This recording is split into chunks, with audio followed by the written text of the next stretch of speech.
Kannada serial ಅಲ್ಲಿ ಈ scene ನೋಡಿದೆ. ಪೀರಿಯಡ್ಸ್ ಬಗ್ಗೆ ಅವೇರ್ನೆಸ್ ಗೆ ಒಂದ್ ಸೀನ್ ಇತ್ತು.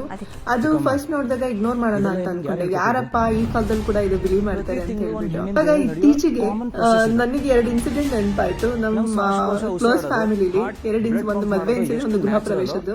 ಮದ್ವೆಲಿ ಒಂದು ಮದ್ವೆ ಮನೆಯವರು ಅವ್ರ ಕ್ಲೋಸ್ ರಿಲೇಟಿವ್ ಫ್ಯಾಮಿಲಿ ಅಂದ್ರೆ ಅಣ್ಣನ ಹೆಂಡತಿ, ಅವ್ರ ಹೆಂಡತಿ ಪೀರಿಯಡ್ಸ್ ಆಗಿದ್ರು ಅಂತ ಹೇಳ್ಬಿಟ್ಟು ದೊಡ್ಡ ಜಗಳನೆ ಆಗೋಗ್ಬಿಡ್ತು. ಇಷ್ಟು ಎಕ್ಸ್ಟ್ರೀಮ್ ಆಗ್ಬಿಡ್ತು ಅಂದ್ರೆ ಅವ್ರ ಫ್ಯಾಮಿಲಿ ಅವ್ರು ಮಾತಾಡಲ್ಲ ಹಂಗ ಆಗ್ಬಿಟ್ಟಿತ್ತು. ಆಮೇಲೆ ಇನ್ನೊಂದು ಗೃಹ ಪ್ರವೇಶ.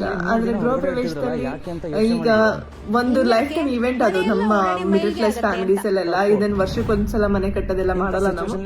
ಸೊ ಆ ಗೃಹ ಪ್ರವೇಶದಲ್ಲಿ ಕೂಡ ಮನೆ ಮಗಳನ್ನ ಹೊರಗಿಟ್ಟಿದ್ರೆ, ಯಾಕಂದ್ರೆ ಅವಳಿಗೆ ಪೀರಿಯಡ್ಸ್ ಆಗಿತ್ತು ಅಂತ ಹೇಳ್ಬಿಟ್ಟು. ನಾವೇ ಮನೆ ಮಗಳು ಮಹಾಲಕ್ಷ್ಮಿ ಅಂತ ಹೇಳ್ತೀವಿ, ಬಟ್ ಸ್ಟಿಲ್ ಒಂದು ಚಿಕ್ಕ ಪೀರಿಯಡ್ ವಿಷಯದಲ್ಲಿ ಅವರು ಅದನ್ನೇ ದೊಡ್ಡದಾಗಿ ತಗೊಂಡ್ಬಿಟ್ಟು ಅವರು ಹೊರಗಿಟ್ಟಿದ್ರು. ಅದನ್ನ ನಿಜವಾಗ್ಲೂ ನೋಡಿದಾಗ ಕೇಳಿದಾಗ ತುಂಬಾನೇ ಬೇಜಾರಾಗೋಯ್ತು ನಂಗಂತೂ. ಸೊ ಈ ಇನ್ಸಿಡೆಂಟ್ ಎಲ್ಲ ನೆನಪಾದ್ಮೇಲೆ ಈ ವಿಡಿಯೋ ಮಾಡೋಣ ಅಂತ ಅನ್ಕೊಂಡೆ. ಒಂದು ಗೈನಕಾಲಜಿಸ್ಟ್ ಮೇಲೆ ಬೇಸ್ಡ್ ಈ ಸೀರಿಯಲ್ ಆಗಿರೋದ್ರಿಂದ ಡಾಕ್ಟರ್ ಕರ್ಣನ ರಿಯಲ್ ಡಾಕ್ಟರ್ ಅಂತ ನಂಬರ್ ತುಂಬಾ ಜನ ಇದ್ದಾರೆ.